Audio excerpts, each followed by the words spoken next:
I'm Mark Fletcher, ENP. I'm the Vice President of Public Safety Solutions at 911 Inform. The following is an audio version of my recent blog, If, Then, or Else, the Dehumanization of Public Safety Dispatch. Compassion, consideration, and empathy. Any public safety official should strive to achieve and maintain these three traits when dealing with the public that they serve. They're also traits that are likely impossible to embed in any automated process, despite their ability to improve the efficiency of citizen services. You see, for the most part, a computer's thinking is very binary in nature, based on a series of instructions contained within a program. So a simple example would be, if A is true, perform task B, or if A is false, perform task C. Now, depending on the use case, one may tend to call this artificial intelligence, but the computer only knew what to do because it was programmed to respond in a certain way based on predetermined conditions. The computer never made a conscious decision and certainly didn't consider any extenuating facts or circumstances that weren't pre-provisioned. It simply took a predetermined action based on the value of A being true or false. So the computer program is no more intelligent than a ball rolling down a ramp with a 1-inch hole and a 2-inch hole. A 1-inch ball would roll and fall into the first hole, and anything larger would fall into the second. So should a ball larger than 2 inches roll down the ramp, it would fall into neither. If that additional logic was required, the program could simply add an extra step at the end. If A is true, perform task B, or if A is false, perform task C, else perform task D. That's very simple programming steps and also adds credence to the old saying, a computer is only as smart as the person who programmed it.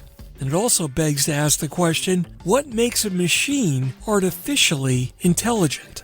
Now, one could assume that an intelligent machine can complete its given task, not just by following predefined instructions, but also do so in the presence of an unreliable and dynamic working environment.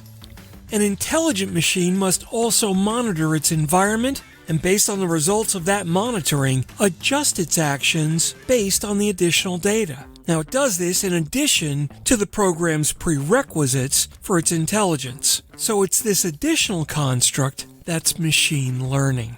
Artificial intelligence would then be the backbone of an intelligent machine, the processor to intake all the relevant and available information, combining and correlating the various pieces of information, and then developing a new and better solution to the problem it was trying to solve.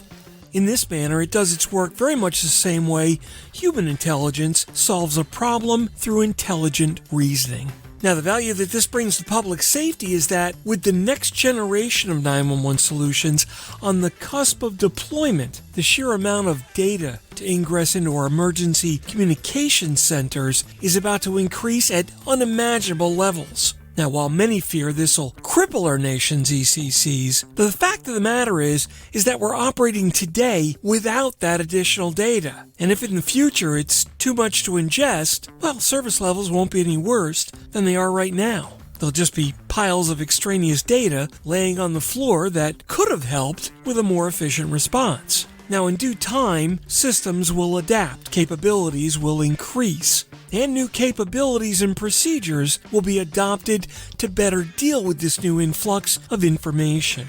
Remember, before the mid-'80s, most ECCs never even had caller ID, let alone anti-alley feedback and the computer systems that they use today. Public safety's agency's biggest mistake would be to put on blinders and ignore the new and innovative technologies that'll actually improve efficiencies and streamline the mundane processes. Now, the one example I always fall back on is this. Whenever I was dispatching, I religiously ran the plates through NCIC whenever one of my units would make a motor vehicle stop.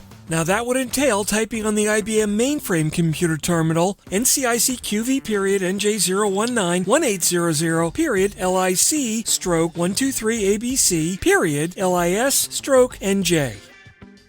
Whew.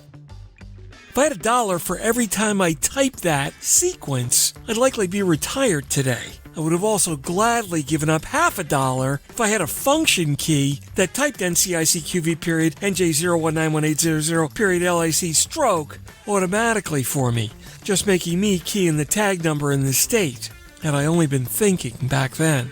Today, looking at computer automation, that probably happens today in an ECC with all that manual process quickly occurring on the back end without even thinking and without any effort. It's simply one event being triggered by another automatically. As soon as I create an incident for the motor vehicle stop, I type in the plate and it all flows through.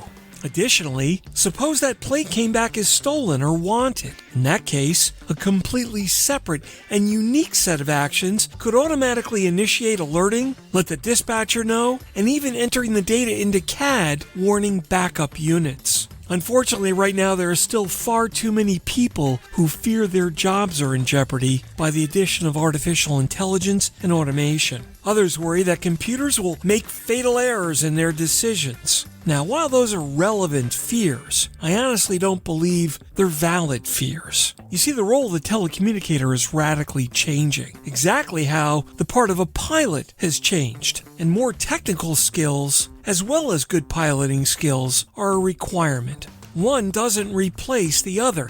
It merely augments it in the same way that most college engineering classes require a calculator. But of course, you still have to know how to do the math. You've just got that little piece of plastic and silicon that ensures its accuracy. As technology evolves, public safety is becoming more complex. We need to embrace this complexity and embrace the technology that can minimize the negative impact that complexity naturally brings along with it. In the end, more lives will be saved. And after all, that is the mission, right? That wraps up my latest blog, If Then or Else, the Dehumanization of Public Safety Dispatch. This is Fletch. I'm Vice President of Public Safety Solutions at 911 Inform. Remember, you can follow me on Twitter at Fletch911. Check out all my blogs and podcasts on Fletch.tv. And remember to like and subscribe below. That way you'll be immediately notified whenever a new podcast is issued. Thanks so much for listening. Don't be afraid to leave a comment. I do read them all. Stay safe and have a great day.